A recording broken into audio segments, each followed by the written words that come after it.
좀 식상한 질문이긴 한데요. 여러분 구원 받으셨습니까? 네, 아멘. 다시 한번 질문 드려볼까요? 여러분 구원 받으셨습니까? 네. 수련회에서 이런 질문을 드리면은요, 우리 학생들이 처음에는 구원받은 사람 손 들어보세요 하면 아시죠? 90% 이상이 다 들다가 또 한번 물어보면은 그 다음에 50%를 줄고 그 다음에 또 한번 진짜 구원받았습니까? 물어보면 이제 한 뭐 몇 명 손을 들지 않는다고 하죠. 네, 그런 걸 쉽게 볼 수가 있는데 말하자면 구원의 확신이 우리에게 사실 없다는 것을 반증하는 모습이기도 합니다. 구원을 받았습니까? 라는 질문을 드렸을 때 여러분 무엇으로 구원을 받았다고 얘기할 수 있을까요? 오늘 저는 이 본문을 통해서 우리가 구원받은 얘기를 좀 나누려고 합니다. 지금도 구원을 받았다라고 할 수 있는 질문을 다시 이렇게 질문 들어보면 조금 더 이해가 되실 것 같아요. 지금도 구원을 갈망하고 살고 계십니까? 이렇게 질문을 드리면 조금 더 이해가 되실 것 같습니다. 여러분은 지금도 구원을 갈망하고 살고 계십니까? 우리는 분명히 예수 그리스도의 십자가의 달리심을 통해서 그것을 믿음을 통해서 우리는 구원받았습니다. 할렐루야. 네. 그렇다면 여러분이 살아가는 인생 그리고 저희가 살아가는 인생길에서 그 구원이 확정되었다고 말할 수 있을 것입니다. 그럼에도 불구하고 예수 그리스도를 믿는 우리가 구원을 갈망하지 않는 것을 통해서 우리는 쉽게 당신은 구원받았습니까? 라는 질문에 손을 들기가 어렵다는 것이죠. 구원은 우리의 죄를 대속하시기 위해서 이 땅에 오셔서 십자가에 보혈을 흘려주신 어린 양 되신 그 예수를 믿기만 하면 되는 것이라고 성경에는 나와 있습니다. 그러나 그 성경이 그 부분을 할애하는 부분은 굉장히 짧습니다. 그런데 그 예수님을 믿고 구원받은 자들이 어떻게 그 구원을 갈망하여 살 것인가는 성경 전체를 할애할 만큼 수많은 말씀들이 나와 있다는 것이죠. 그러니까 성경에서 가장 많은 부분을 할애한 것은 우리가 예수 그리스도를 믿고 구원받았다는 데 지나친 것이 아니라 더 예수님을 믿고 구원받은 사람들이 어떻게 그 구원을 이루며 살 것인가, 어떻게 그 예수님의 구원을 갈망하며 살아갈 것인가를 더 많이 써놨다는 것이죠. 그러니까 우리가 집중하고 우리가 주목해야 될 부분은 바로 우리가 구원받았다는 그 사실이 아니라 구원받은 내가 어떻게 이 구원을 갈망하며 끝까지 승리하며 살아가야 될지를 고민하고 또 보는 것이고 집중하는 것인 줄로 믿습니다. 성경에서는 구원받은 자가 가야 되는 길에 대해서 이렇게 표현하고 있는데 우리 마태복음 7장 14절 말씀을 같이 읽어보겠습니다. 시작.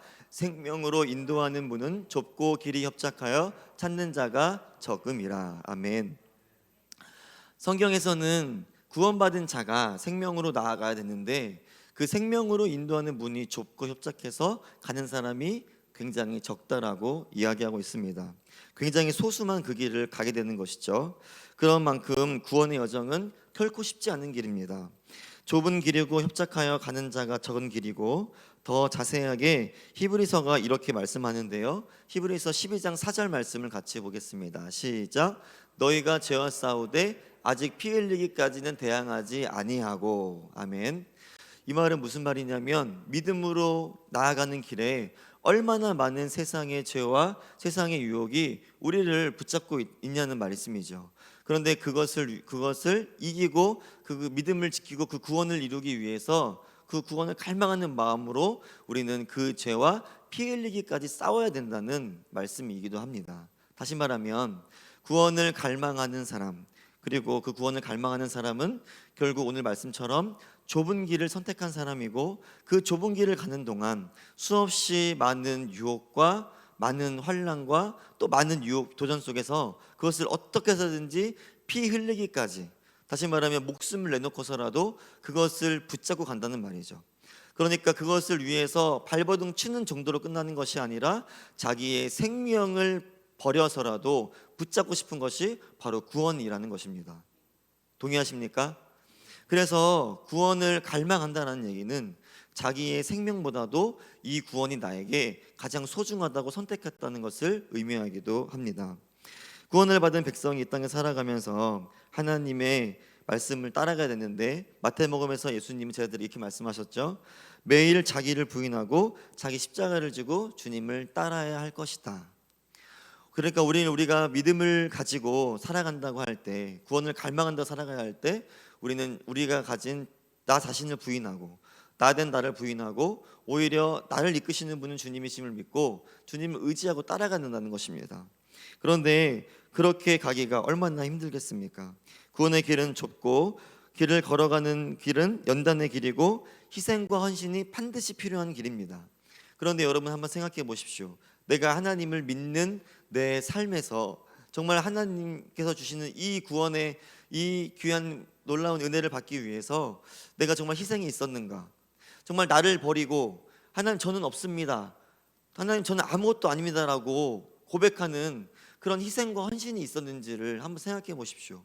우리가 흔히 얘기하는 봉사를 얘기하는 것이 아니라 정말 내가 하나님의 구원을 붙잡기 위해서 예수 그리스도를 따르기 위해서 내가 정말 버리고 나된 나를 십자가에 못 박고 정말 예수님을 쫓아갔는지를 여쭤보는 것입니다. 구원의 길은 세상의 재미와 즐거움이 있는 길이 절대 아님을 우리는 알아야 합니다. 그럼에도 좁은 길을 걸어가고 싶고 그 길을 걸어가야 되기 때문에 매일 예배의 자리에 나오고 매일 성경 앞으로 나아가는 것은 무엇 때문입니까? 구원 뒤에 있는 그 주시는 놀라운 영원한 생명은 이 세상의 어떤 것과도 이 세상의 어떤 보배와도 바꿀 수 없는 귀한 것이기 때문인 줄로 믿습니다.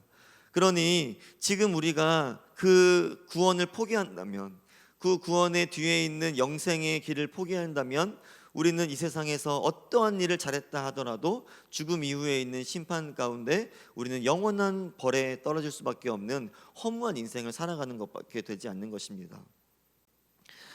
다시는 눈물이나 애통이 없는 평강이 있는 곳은 좁은 길을 통과해야 갈 수 있습니다.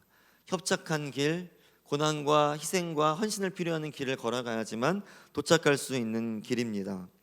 만약 구원의 길이 너무도 쉽고 또 쉽게 갈 수 있는 길이라고 생각되신다면, 그리고 지금 예수님을 믿는 것이 너무나 편하고 너무나 쉽고 재밌기만 하다면 여러분 한번 고민해 보셔야 되지 않을까요? 왜냐하면 성경에서 말하는 길은 굉장히 어려운 길이기 때문입니다.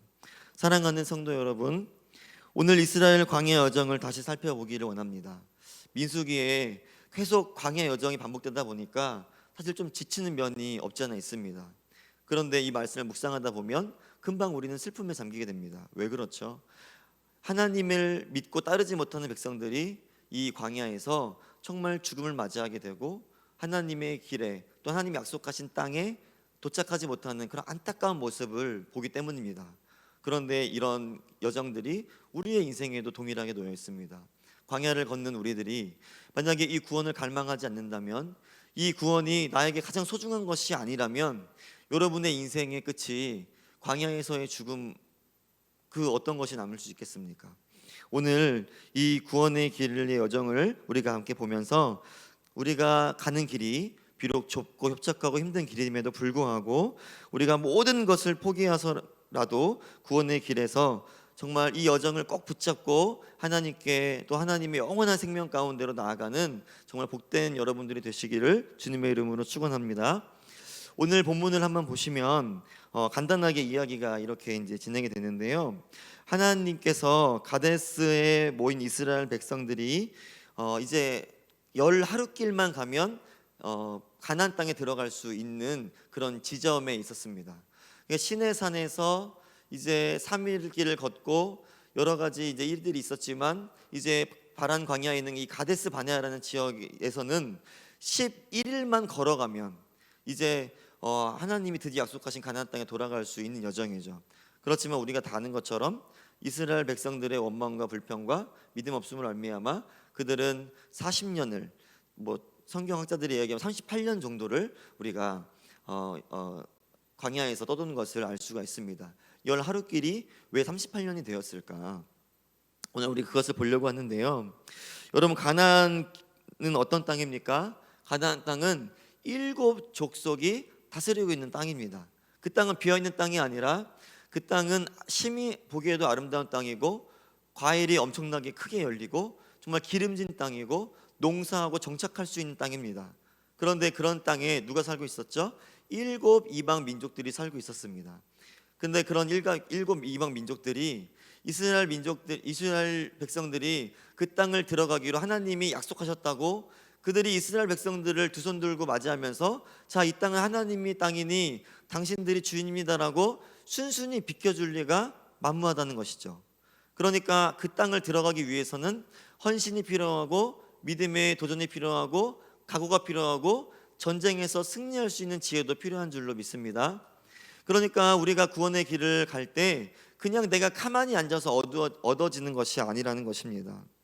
그런데 이 가나안 땅을 들어가야 되는 이 이스라엘 백성들의 마음 상태가 아주 불안했어요.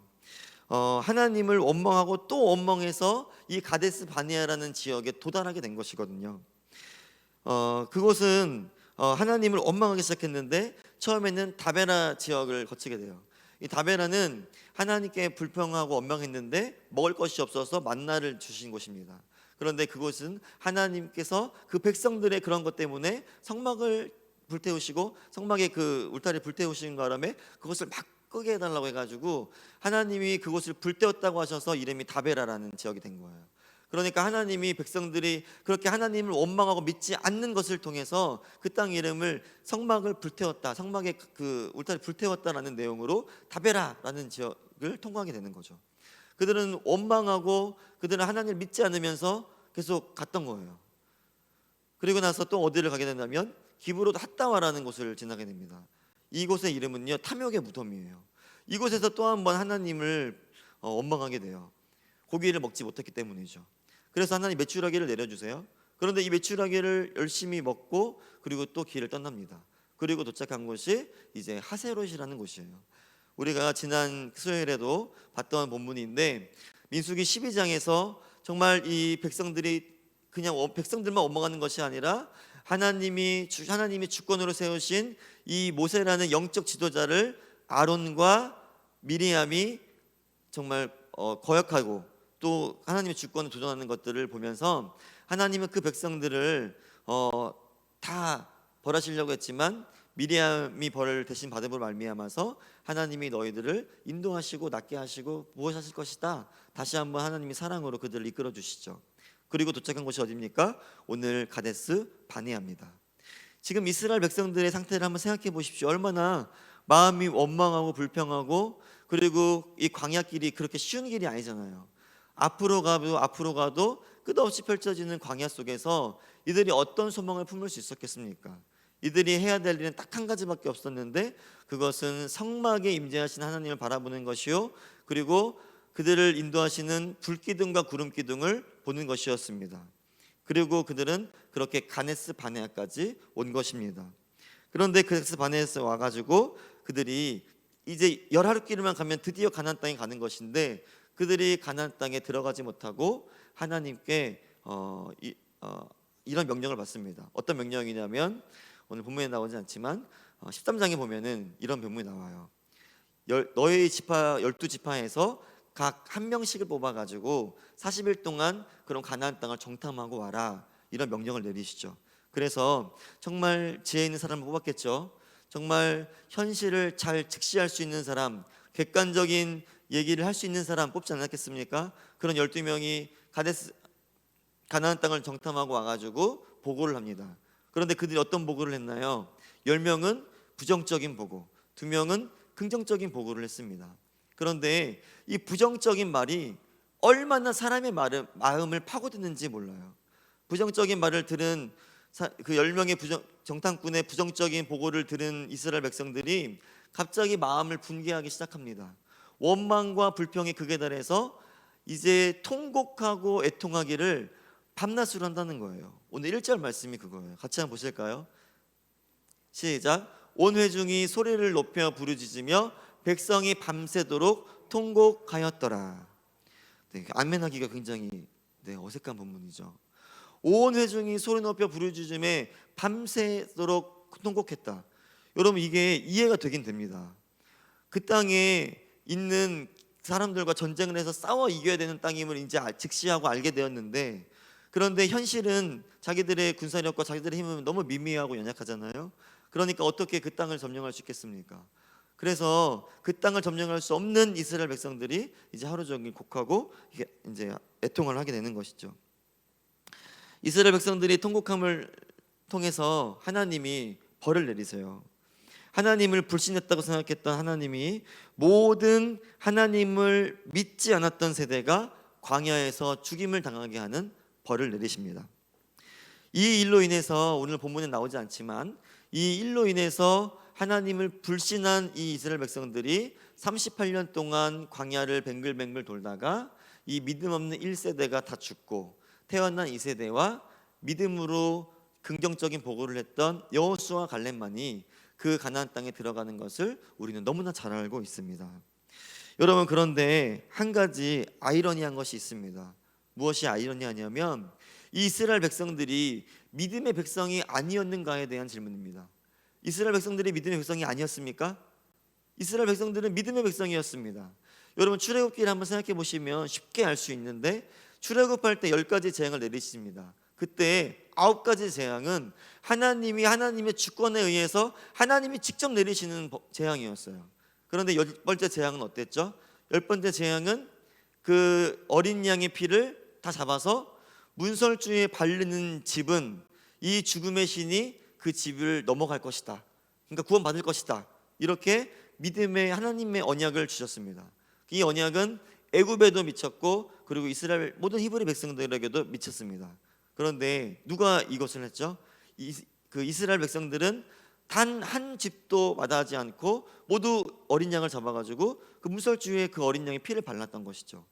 이것을 믿음이 아니고는 어떻게 표현할 수 있겠습니까? 하나님이 너희를 구원하실 것이다. 하나님이 너희를 살릴 것이다. 그러니 하나님의 말씀을 믿어라.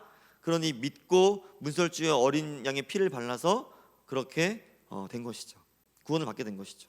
여러분, 이스라엘 백성들은 믿음의 백성입니다. 그리고 홍해를 건널 때는 어땠습니까? 동편의 바람이 무섭게 불어와서 그 홍해를 불어가지고 말려서 길이 났든 아니면 그 벽이 됐든 간에 막자들마다 견해가 다르니까 알 수 없지만 그러나 그 길을 건너가는 사람들이 장장 60만 명입니다. 수레를 끌고 그리고 어린아이와 할아버지 할머니들까지 같이 가는 그 길을 가는데 이 바다를 어떻게 건너갈 수 있겠어요? 믿음이 없이는. 하나님이 법궤를 앞장서고 그들이 그 길을 건너갈 때 어떻게 믿음이 없이는 건너갈 수 있겠습니까? 그들은 믿음의 백성이 분명합니다. 그런데 그들이 정탐꾼을 보냈을 때 이들의 마음이 어땠나요? 이들은 믿음이 없었습니다. 사실 하나님이 이 믿음의 정탐꾼들을 보내라 명령하셨지만 신명기에 보면 이 믿음의 정탐꾼들을 왜 보냈는지에 대한 이야기가 자세하게 나와요. 오늘 말씀을 보진 않겠지만 신명기 1장을 한번 읽어보시면 거기에 두려워하지 말라 모세가 말합니다. 저 땅을 너희들에게 주셨다. 이게 가데스 반에 도착해서 하나님의 말씀을 듣고 모세가 그들에게 말씀한 선포입니다. 너희들은 두려워하지 말라. 그런데 이들은 두려워했습니다. 그리고 어떻게 말했냐면 모세와 아론에게 이렇게 부탁합니다. 우리가 이 두려움을 어떻게 감출 수 없으니 저 땅에 정탐꾼을 보내서 저 땅이 어떠한지를 좀 알고 들어가면 어떻겠냐. 이 말씀이 신명기에 나와요. 그러니까 이 말씀을 들은 이 하나님의 마음이 어떻겠어요? 그런데 하나님은 이것을 허락하시죠. 왜냐하면 하나님은 이스라엘 백성들이 얼마나 연약하고 얼마나 어리석은지를 다 알고서 구원하셨기 때문에. 그런데 이스라엘 백성들이 그렇게 정탐꾼을 보내서 결국에 얻은 것은 무엇이죠? 더 큰 두려움입니다. 이제는 하나님을 믿지 못하는 것입니다. 그래서 민수기 14장 2절 말씀에 이렇게 그들이 고백을 하죠. 우리 말씀을 같이 보겠습니다. 2절입니다. 시작.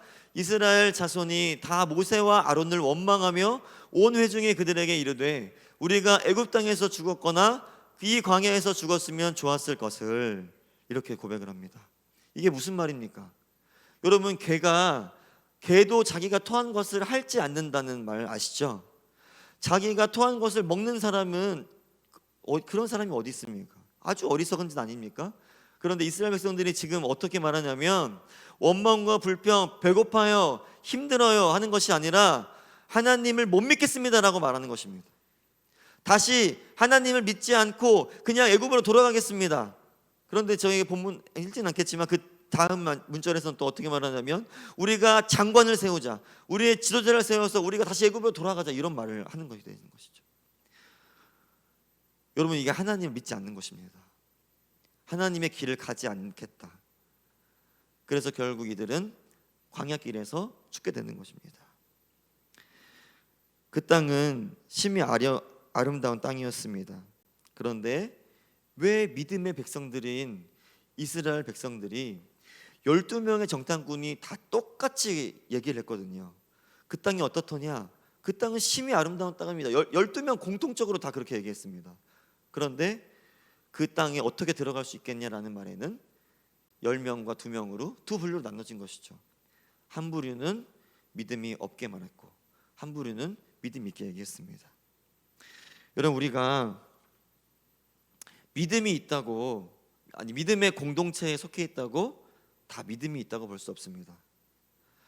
믿음의 공동체에 있다고 다 구원받는다고 볼 수가 없습니다. 오늘 10명의 정탐꾼은 광야에서 죽을 수밖에 없었지만 믿음으로 고백했던 2명의 정탐꾼은 여호수아 갈렙은 그 믿음으로 구원을 받았습니다. 여러분, 이스라엘 백성들은 어떤 백성들이죠? 믿음의 공동체입니다. 믿음의 백성들입니다.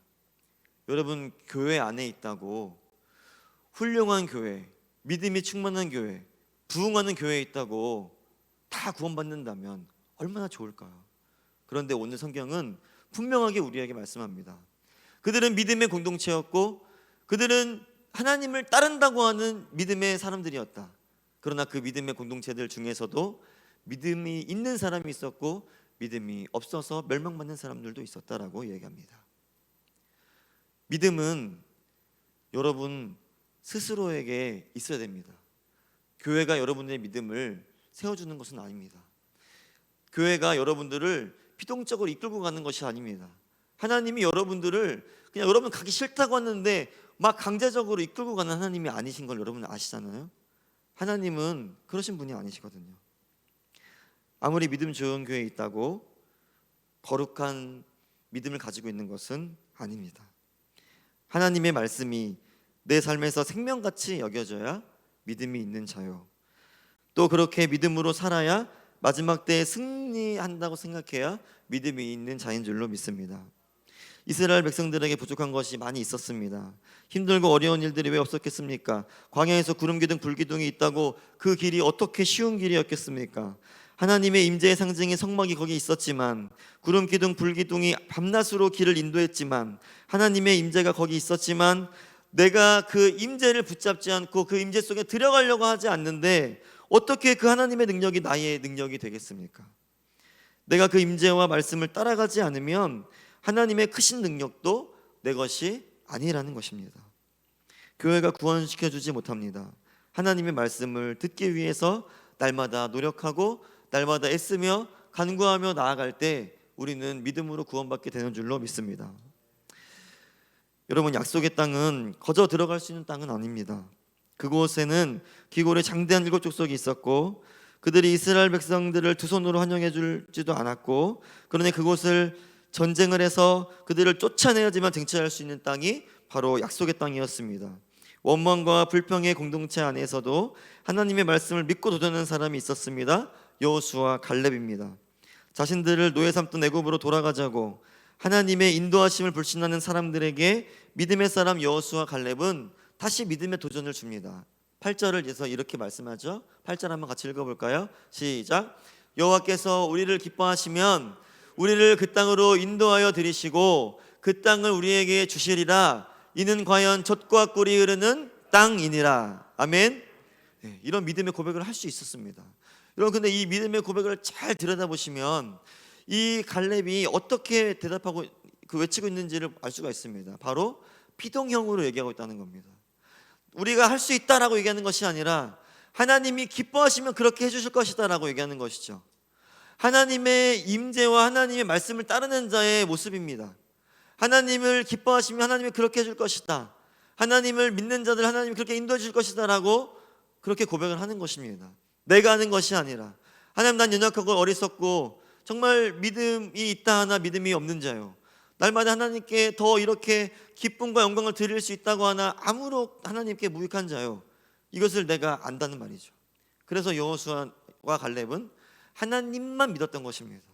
자신들의 힘과 자신들의 어떤 능력, 자신들의 인원수 이런 거를 전혀 의지하지 않고 성막에 임재하신 하나님의 임재를 의지하고 불기둥과 구름기둥을 인도하시는 그 하나님만 바라보며 나아갔기 때문에 그는 그 어려운 심히 아름답지만 정복하기 어려운 땅을 보고 와서도 이런 믿음의 고백을 할 수 있는 것이죠. 저와 여러분들의 삶은 어떻습니까? 정말 요즘 같아서는 너무 힘들지 않습니까? 너무 고민되고 정말 믿음으로 가는 게 뭔지도 모르겠고 하나님이 나에게 원하시는 게 뭔지도 모르겠고 내가 예배를 드린들 나에게 무엇이 바뀔까 정말 힘들고 고민되는 때 아닙니까?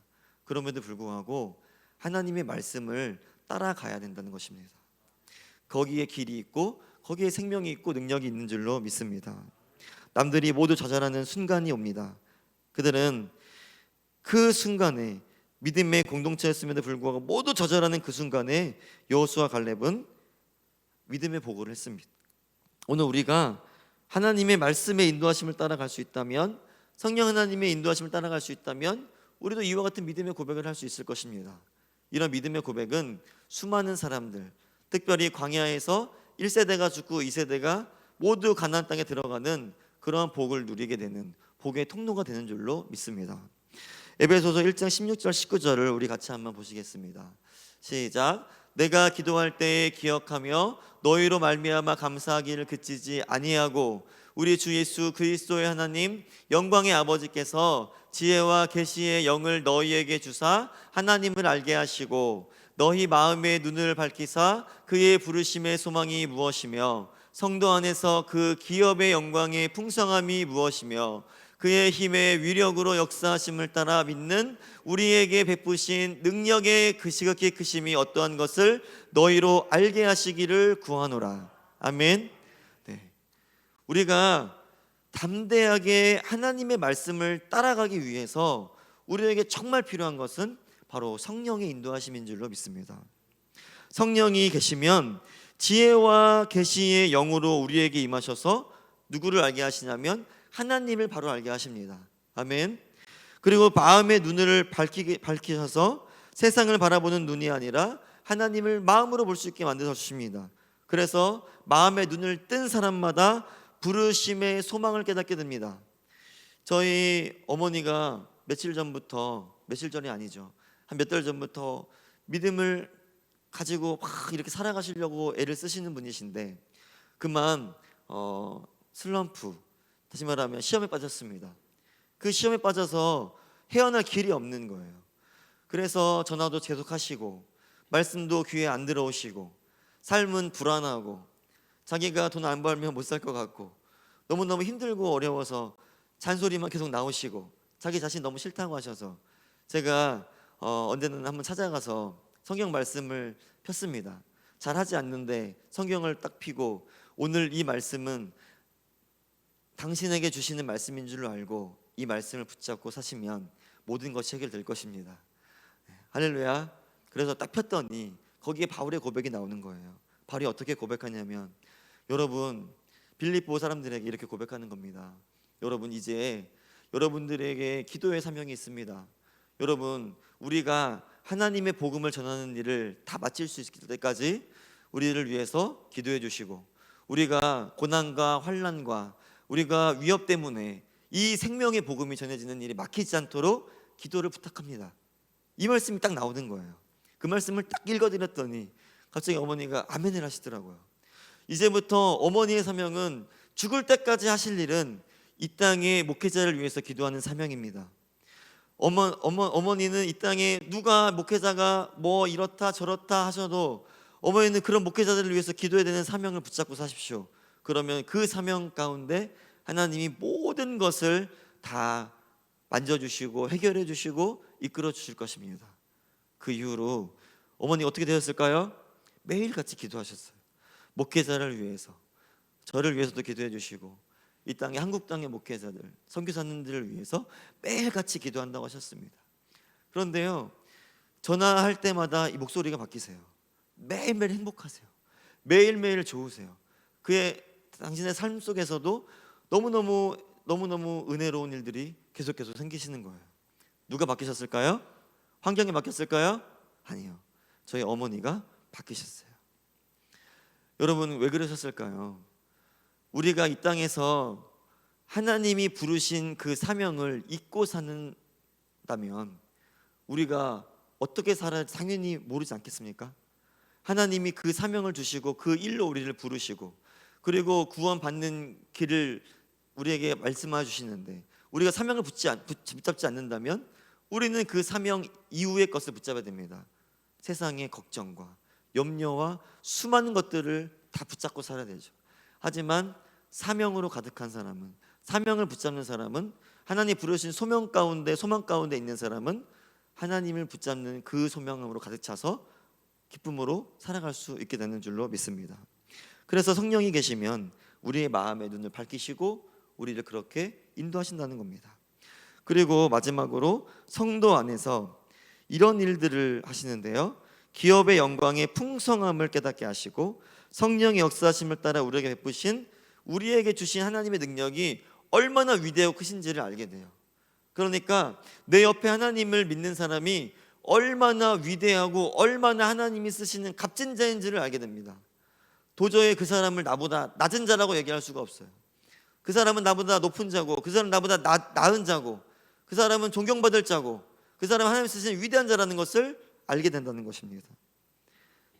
그래서 그 말씀을 해내서 능력으로 살아가게 된다는 겁니다.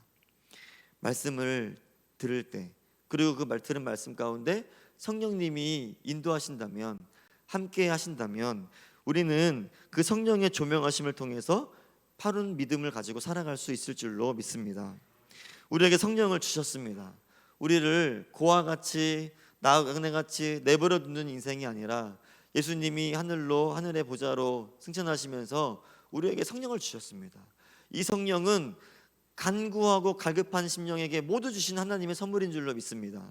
그래서 오늘 우리가 이 성령 안에 있다면, 이 성령을 구할 수만 있다면, 우리가 구원을 갈급해하는 이 마음으로 성령을 갈급해하고 성령 안에 살기를 간절히 바란다면, 성령님 날 좀 도와주세요.